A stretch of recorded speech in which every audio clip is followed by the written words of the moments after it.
조그만 반도체 팹, 뭐 6인치 팹, 8인치 팹 하나 돌리는데도 뭐 거의 100여 개국 이상의 장비와 부품 소재들이 들어가야 되거든요. 100여 개나요? 네. 굉장히 몇만 개 회사들의 공급망이 같이 엮여서 들어가는데 아주 극단적으로 중국이랑 단절을 한다 그러면은 한국의 삼성전자도 문을 닫아야 되는 상황이 아주 극단적인 시나리오는요. 그러니까 그런 상황은 뭐 생각할 수 없는 시나리오고요. 그럼 전 세계 다 셧다운이고요.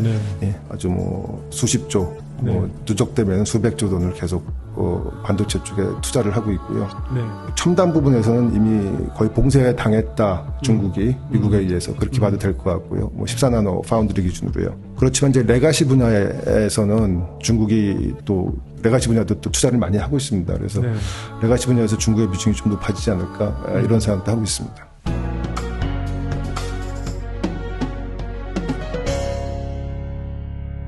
지금 현재로서는 반도체 업황 자체는 상당히 좀 어려운 상황인데 반도체 업계에 이제 계속 좀 고민거리이자 약간 뭐 걱정거리라고 볼 수 있는 게 사실 이제 미국의 뭐 대중 반도체 부문에서의 어떤 수출 견제, 특히 장비라든지 뭐 이런 소프트웨어 이런 수출과 관련한 견제가 계속 있는 것 같은데 이게 지금 뭐 중국 반도체 산업에 미치는 영향과 더불어서 그러면서 또 한편으로 이제 이 한국도 중국에서 예를 들면 메모리 생산 캐파라든지 또 한국 장비 업체들의 뭐 대중국 수출이라든지 이런 부분에서도 계속 어떤 영향을 미칠까 이런 좀 고민이 계속되는데 그 부분은 지금 좀 어떻게 진행이 되고 있나요? 현재 최근에 10월 달에 미국에서 발표한 내용은 장비 쪽은 그렇게 많지는 않습니다.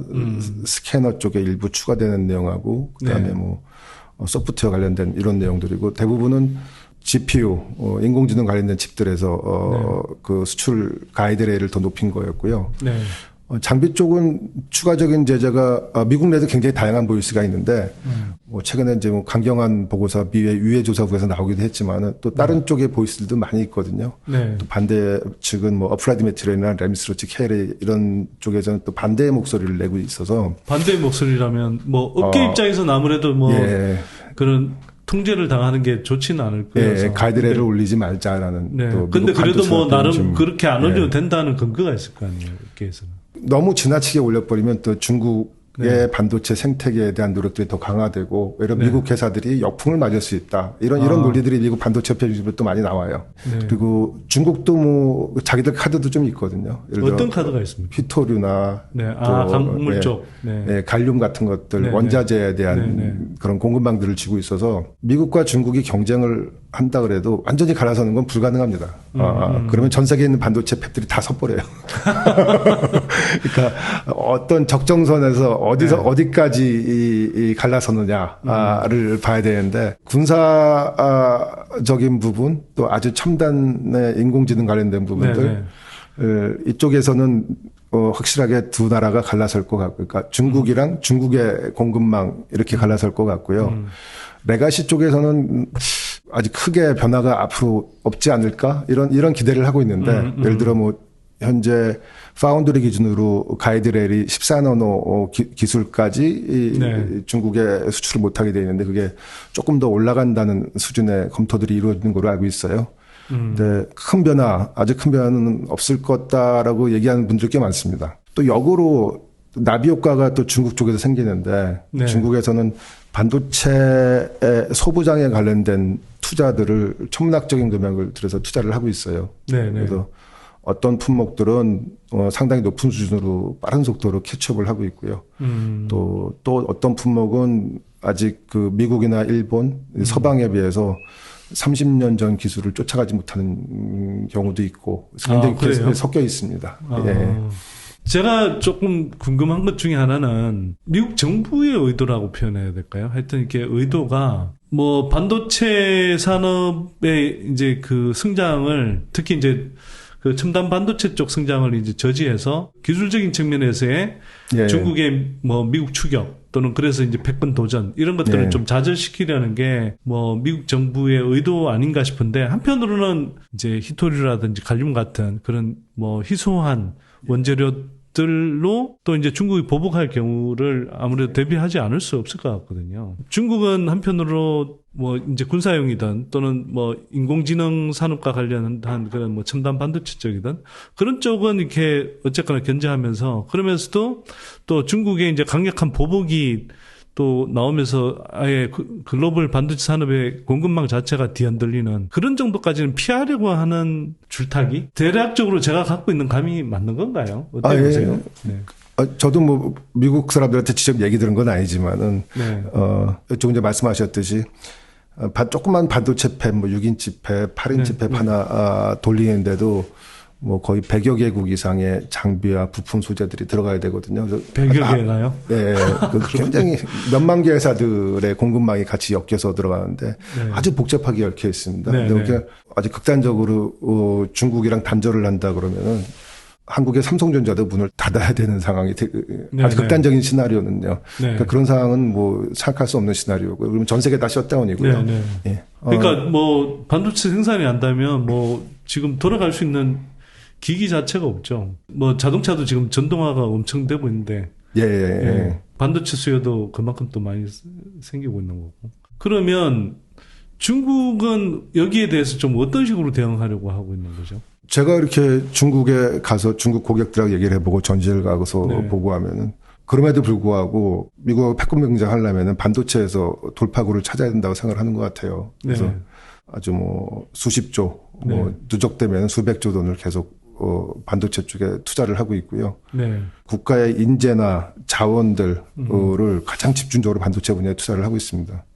그래서 일부분에서 성과들이 나오고 있는데, 근데 그럼에도 불구하고 뭐 ASML의 EUV 스캐너 같은 것들을 예를 들면은 그 장비 하나가 그냥 ASML 한 회사가 만든 게 아니라 뭐 수십만 개의 부품을 공급하는 수천 개의 회사들이 전 세계적으로 공급망이 치밀하게 연결되어 있거든요. 그리고 산업혁명 이후에 서구 사회가 만들어 놓은 테크놀로지의 최고의 총합이라고도 할 수 있는 장비거든요.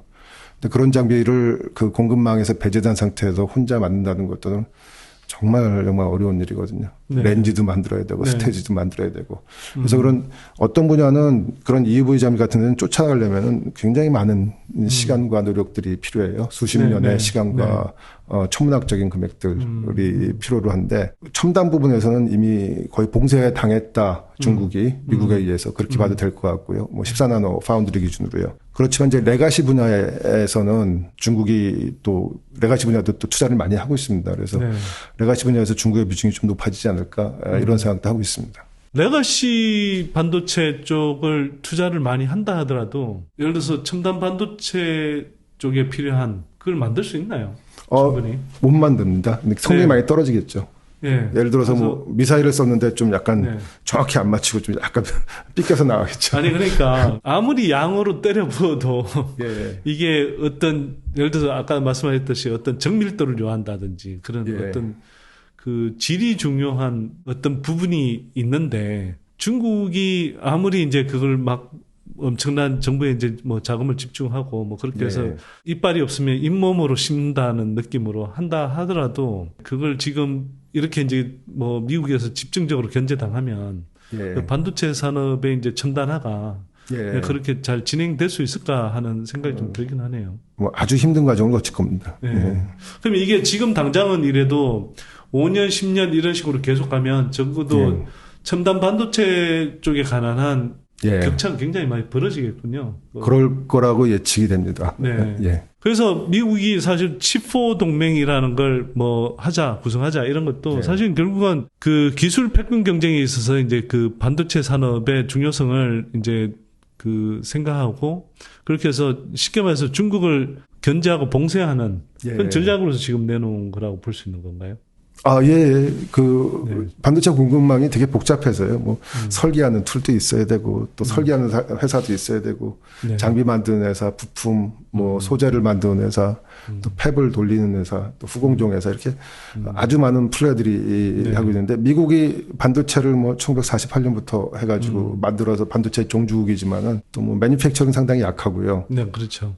장비는 또 일본 사람들도 잘 만드는 분들이 꽤 있고, 또 뭐 스캐너 같은 경우는 ASML이 잘 만들고 그래서 미국 혼자서 어떤 그 봉쇄를 하기는 만만치는 않아요. 그런데 이제 그 틈바구니에서 한국은 사실 조금 뭐 어쩌면 좀 곤혹스러운 상황 아닌가요? 그 어쨌거나 중국이라는 시장이 특히 메모리 반도체 쪽 예. 시장으로서는 가장 큰 시장 아닙니까? 그 곤혹스러운 부분들이나 네. 아니면 한국 입장에서 되게 유리한 부분 또 네. 불리한 부분들이 막 혼재돼 있어요. 그러니까 유리한 부분은 뭐고 불리한 부분은 네. 뭐고 곤혹스러운 부분들은 어떤 건가요? 예를 들어서 뭐 화웨이 같은 회사들이 굉장히 빠른 속도로 치고 올라다가 미국 제재 이후에 멈칫하잖아요. 네네. 그러니까 이런 것들은 삼성전자한테 아주 위협적인 존재였다가 지금은 예전만큼 위협적인 존재가 아닐 겁니다. 네네. 이런 미국이 견제를 대신해 준 역할도 있는 것 같아요. 네. 그리고 중국의 메모리 회사들이 몇 개 있는데 그 회사들이 쭉 치고 올라오다가 지금 주춤한 상황이고요. 네. 이렇게 후발주자 견제 효과 같은 것들은 분명히 있어서 한국이 혜택을 노리는 부분이 분명히 있다고 생각을 합니다. 네. 또 반대로 또 한국에서 갖다 팔 것들이 있는데 네. 그런 것들을 미국 제재 때문에 못 파는 경우들도 점점 많이 나오고 있고요. 뭐 구체적으로 어떤 예가 있나요? 첨단 관련된 뭐 기계나 기술들은 대부분 그렇죠. 그리고 전략 기술들에 관련돼서는 중국의 과거에 팔던 것들이나 아니면 이런 것들을 굉장히 강하게 통제들이 이루어지고 있거든요. 네. 예. 네. 그래서 그런 부분에서 중국에서 기회를 놓치는 부분도 조금 나올 거고요. 예를 들어 한국에서 어떤 장비를 개발해서 중국 고객에 팔고 싶은데 네. 못 파는 경우들도 발생을 하고 있습니다. 그리고 이제 기회를 놓치는 부분도 있을 거고요. 또 반대로 또 중국 정부에서 중국의 소부장 기업들을 적극적으로 지원하면서 네. 그 회사들 중에 일부는 세계적인 수준으로 빠르게 캐치업한 회사들이 있거든요. 아, 그래요? 예, 그 회사들이 이제 한국 회사들한테 외려 위협이 될 가능성도 있고요. 그래서 뭐 어떤 회사들이 있는데 중국 회사들 중에? 장비 쪽에서 보면은 뭐 에이맥이라고 애처를 만드는 회사나 바이오텍이라고 CVD 만드는 회사들이 네. 꽤 높은 수준으로 올라왔습니다. 아, 그래요? 예. 뭐 다른 부분에 뭐 네. SME 같이 스캐너 만드는 회사들은 아직도 좀 부족한 부분이 많이 있고요. 그러니까 뭐 그 각 프로덕트에 따라서 많이 쫓아온 부분도 있고 많이 좀 미진한 부분도 막 섞여 있습니다. 증척 장비 만드는 회사들은 국내에서도 뭐 유진테크라든지 몇 개 회사가 있는데, 예. 예, 그러면 그런 회사들이 조금 그 중국 업체의 성장 때문에 조금 상대적으로 위축이 될 수도 있는 건가요? 그 메인 프로덕트에서 아직까지도 크게 부닥치는 것 같지는 않습니다. 근데 네. 기회들도 많이 생기는 부분도 있는 것 같아요. 그래서 미국산보다는 한국산을 선도한다 그래서 중국의 기업들과 협의하는 회사들이 꽤 있다고 들었습니다. 네. 삼성전자하고 하이닉스의 뭐 시안 공장 등에서의 그 캐파 증설, 뭐 일정한 시점 안에 그 캐파 증설 규모가 상당히 좀 제한됐잖아요.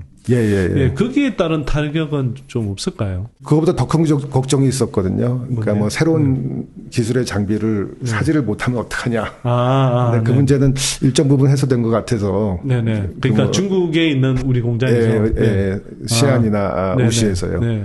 외려 큰 걱정은 조금 덜었다라는 관점으로 보는 게 맞는 것 같습니다. 네네. 그러니까 어쨌거나 그 새로운 공정 장비를 채택해서 가동을 할 수 있고, 다만 이제 캐파 증설이 약간 제한되는 것은 그건 뭐 그래도 큰 문제가 아니라고 보시면. 그 새로운 장비 도입 못하는 거에 비해서는 작은 문제입니다. 네. 그러니까 중국에서 증설을 못하면 이제 뭐 국내든 다른 데서 좀 뭐 상대적으로 보완적으로 좀 캐파 증설을 하면 되는 문제인가요? 예. 지금 뭐 그 원삼이나 아니면 남사 이런데 대규모 산업단지들이 만들어지고 있고요. 한국에서 조금 더 많이 생산될 수 있겠죠. 어쩌면 뭐 국내 일자리 만들어지거나 이런 면에서는 좋을 수도 있겠는데 사실 근데 요새 그 캐파 증설을 많이 해도 워낙 자동화돼서 인력은 그렇게 많이 안 들어가고요. 그 후방 지원 인력은 꽤 많이 늘어납니다. 팹 안에서는 사람이 없는데요. 네네. 생산이 후방 많이 생태계에서. 후방 생태계에서 많이 들어갑니다. 소부장 생태계에서. 대표님, 근데 이게 미중 간에 이렇게 이제 사실은 뭐 반도체 산업을 두고 좀 격돌하는 모양새도 있는데 사실 꼭 뭐 반도체 쪽만은 그런 건 아닙니다만 그러면 어쨌거나 이런 상황에서 한국 반도체 산업이 좀 어떤 식의 스탠스를 유지해가면서 그 발전을 더 뭐 해야 되나요? 제일 좋은 건 여기도 팔아먹고 저기도 팔아먹는 게 제일 좋은데요. 그런데 그것도 뭐 현실적으로 미국의 규제 때문에 만만치도 않고요. 이거 무슨 일 하나 생기면 나비 효과가 막 생겨요. 예를 들어서 어떤 나비 효과요? 화웨이 휴대폰에 메이트 16인가 거기에 네네. 7나노 칩을 썼다고 그래서 또 네네. 한동안 얘기가 많이 나왔잖아요. 예, 어떻게 된 겁니까, 그거? 근데 뭐 아마 이제 삼성전자도 옛날에 EUV 없이 7나노 칩을 만든 적이 있어요. 뭐 쿼드러플에서 이렇게 뭐 DUV로 4번 찍는 거예요. 네네. 아마 TSMC도 제 생각에 비슷한 걸 했을 것 같고 그 공정을 했을 때 사람들이 예측하는 최고의 수율은 한 50% 정도. 근데 뭐 일부 대만 사람들은 뭐 한 20% 정도밖에 수율이 안 될 거다.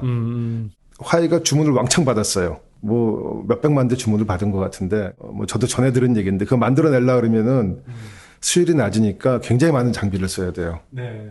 그럼 원래 생산해야 될 것들을 생산을 못하고 밀려요. 그러다 보면은 또 그 캐퍼시티 쇼티지가 생길 수가 있습니다. 거기에 뭐 한국 회사들이 수혜를 받을 가능성도 일부 있다고 보고 있고요. 구체적으로 어떤 식으로 수혜를 받을 수 있는 건가요? SMRC가 만들어야 될 걸 자기들이 못 쳐내는 거예요. 화웨이 거 만들어주느라고. 네. 그러면은 이제 그게 만들어줄 데가 없으면 다시 한국으로 찾아서 만들어달라 부탁할 수도 있는 상황이 생길 수도 있다고 합니다. 그래요? 그런 나비 효과 같은 것들이 굉장히 연쇄적으로 벌어지고 있거든요. 중국 정부에서 중국에 있는 장비 업체들한테 막 투자를 하면은 또 중국 업체들이 어떤 경우에는 경쟁력 있는 장비를 또 만들어내요. 그것들랑 싸워야 되잖아요.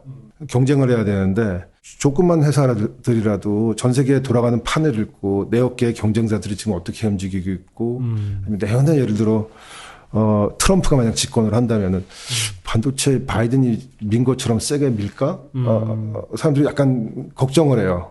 트럼프는 약간 정통산업 기반이라서. 네네네. 그러면 지금 미국의 프로젝트 준비하고 테일러 근처에 프로젝트 준비하는 것들이 과연 맞을까? 이런 퀘션도 드는 거고요. 그 시장에 보면서 자기가 핵심 역량을 집중을 해서 확실하게 승부를 낼 수 있는 그런 전략 같은 것들이 아주 중요해지는 시기라고 생각을 합니다. 하여튼 뭐 여러모로 한국 반도체 산업에 계신 분들은 참 고민이 많은 시기인 것 같기는 하네요. 업황 자체가 전반적으로 이제 경기가 좀 부진해지면서 업황 자체가 좀 안 좋은 상황에서 이렇게 이제 지정학적인 어떤 리스크까지 좀 살펴가면서 사업을 진행해야 되는 뭐 아주 좀 약간은 난이도가 높은 구간인 것 같긴 합니다. 자, 오늘 하여튼 그 현업에 계신 김정웅 서플러스 글로벌 대표님 모시고 이야기 들어봤는데요. 대표님, 오늘 시간은 이 정도로 좀 하지만 다음에 또 기회 봐서 이슈가 있을 때 좀 도움 말씀 부탁드리겠습니다. 자, 오늘 나와주셔서 감사드리고요. 다음에 또 모시도록 하겠습니다. 고맙습니다. 감사합니다.